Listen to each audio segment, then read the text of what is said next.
Hi, I'm James, one of the piano teachers from Vincent Music. Today I'm going to be taking you through Nashville Rag by Rollin. Now this is a piece from the Grade 3 Series 4, AMEB's Piano for Leisure. Real rag style piece, ragtime. So I'm going to start by playing it through first, and then we can break it down a bit.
Cool, so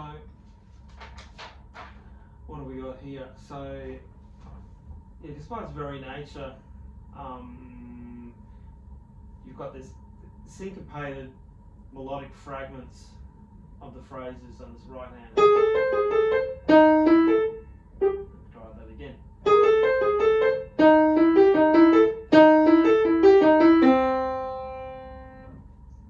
Da da da da da da da da da da da da da da. Everything's quite syncopated, especially the and of the four. So if you're counting 1 and 2 and 3 and 4 and 1 and 2 and 3 and 4 and 1 and 2 and 3. So we slow that down. 1 and 2 and 3 and 4 and 1 and 2 and 3 and 4 and 1 and 2 and 3 and 4 and 1 and 2 and 3 and 4 and 1 and 2 and 3 and 4. That's a bigger feature. So it helps those accents there, not just for musicality. They help you to purposely place them on that syncopated beat, which can be a bit tricky. 1 and 2 and 3 and 4 and 1 and 2 and 3 and 4 and 1 and 2 and 3 and 4. Make a bit of a statement out of it. Notice the dynamic increase too. You've got mezzo piano, first phrase, mezzo forte, second phrase, forte for the third phrase. And there's a little tricky fingering there too. Lift.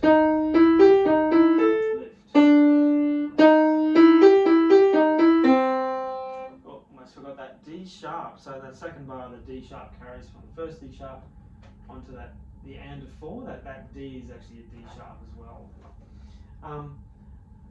So techniques for practicing, besides the notes and the hand separate thing, don't forget you can do rhythmic practice, so being able to count and tap out this right hand could look like 1 and 2 and 3 and 4 and 1 and 2 and 3 and 4 and 1 and 2 and 3 and 4 and 1, 2, 4. So that's a useful thing and quite a tricky thing to get first off if you're not used to this kind of style before. So that's worth mastering. Just being able to tap that without even having to play it. The left hand you can also practice. It's going to be much easier. 1 and 2 and 3 and 4 and 1 and 2 and 3 and 4 and 1. So that's quite easy. What I do though is I stress the accent on the and of 4.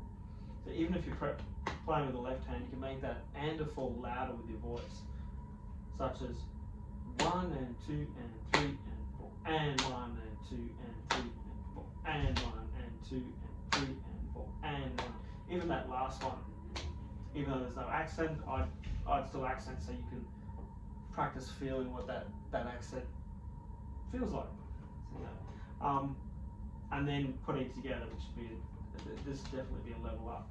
1 and 2 and 3 and 4 and 1 and 2 and 3 and 4 and 1 and 2 and 3 and 4 and that's a good challenge right there, getting those 3 steps, one by one. Right hand counting, left hand counting, right and left hand counting. That's with the tapping, I should say. Then you could do the alternate. So tap the rhythm, play the other hand while still counting. So if we started with I'll play the left hand, tap the right. That's probably the easiest place to start. Such as 1 and 2 and 1 and 2 and 1 and 2.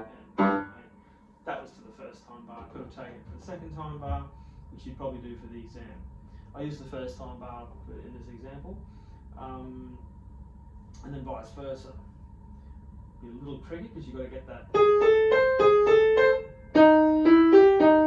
You may find you actually have to break the hands up first. You might have to practice counting and playing just the right hand. 1, 2, 3, and 4. And 1, 2, 3, and 4. And 1, 2, 3, and 4. 1, 2, 3. Before attempting this bit, which I'm going to tap the left, play the right.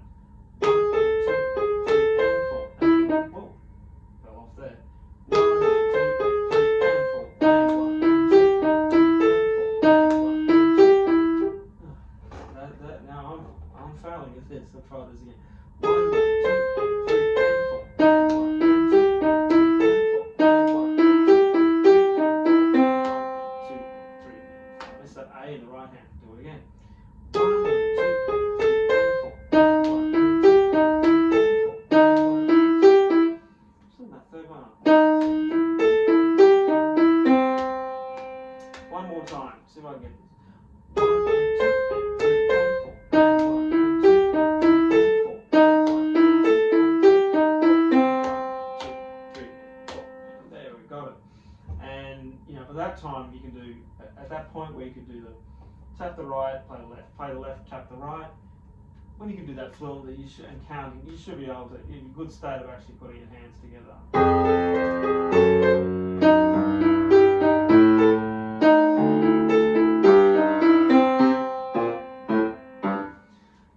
The other thing to remember is the phrasing and articulation can help here.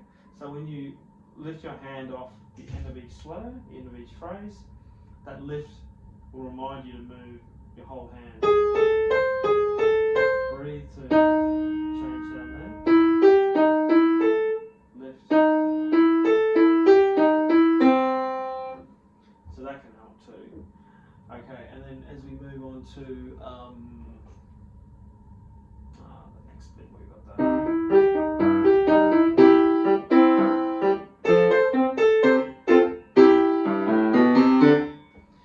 Same thing there, you can do some rhythm practice. I dare say that first part is probably possibly the hardest part of the piece. This next bit will be a little bit easier. There's a little bit of change in that left hand you have to get used to. So if you haven't done it before, this fifth to the octave change, and then settling on the 3 finger, going up to the F, same thing, 3, 1, 5, 1. So this is a thing that you might encounter more and more in your piano playing, but 3, 1, 5, 1.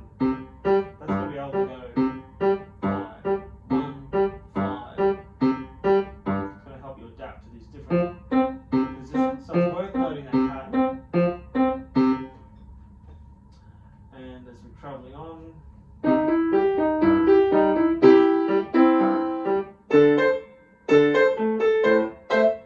there's another one. At bar 12, there's another 1, 5, 5, 5 pattern.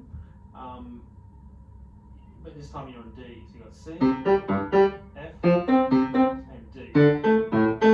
So there's 3 kinds of pattern you'll get used to going 3, 1, 5, 1. And bar 14, we take it from down there.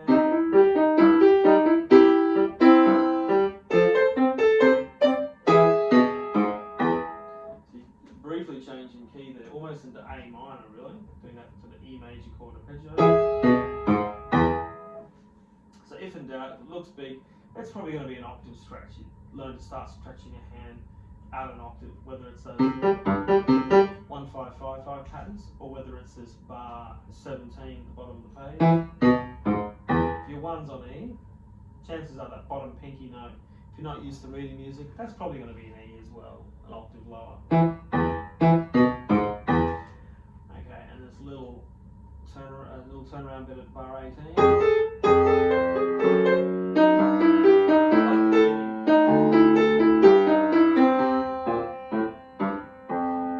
got a B section here coming up at bar 22. Not all the dynamics. The dynamics in this quickly and rapidly change. You've got mezzo piano, mezzo forte to forte in less than 2 bars spaces often. But here we go, that middle bit.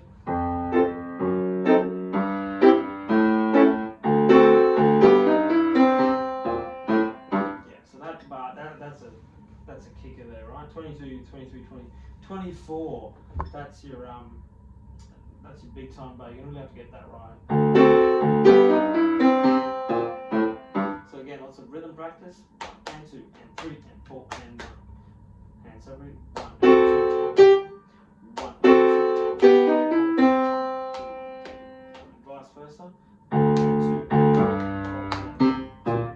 You really got to nut that out and get it right, because the previous 2 bars are quite simple. Just a part of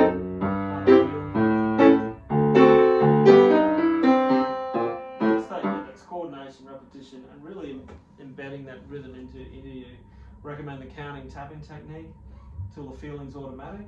But I wouldn't try doing everything at once. You could try it for fun, but it's probably tricky to line it up, particularly with those quavers tied to the crotchets. You may even have to write the counting in 1 and 2 and 3 and 4, right? 4 and to get everything lined up. Little doses. That's a handy thing. 26, same sort of thing.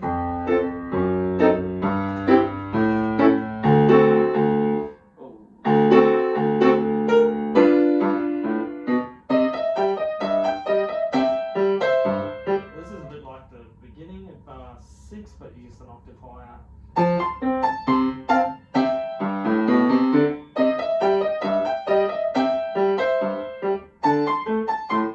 So it's identical.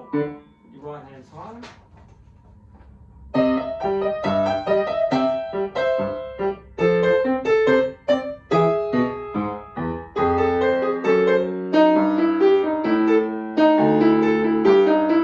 We've seen all this before, but repeat it. Right hand octave higher.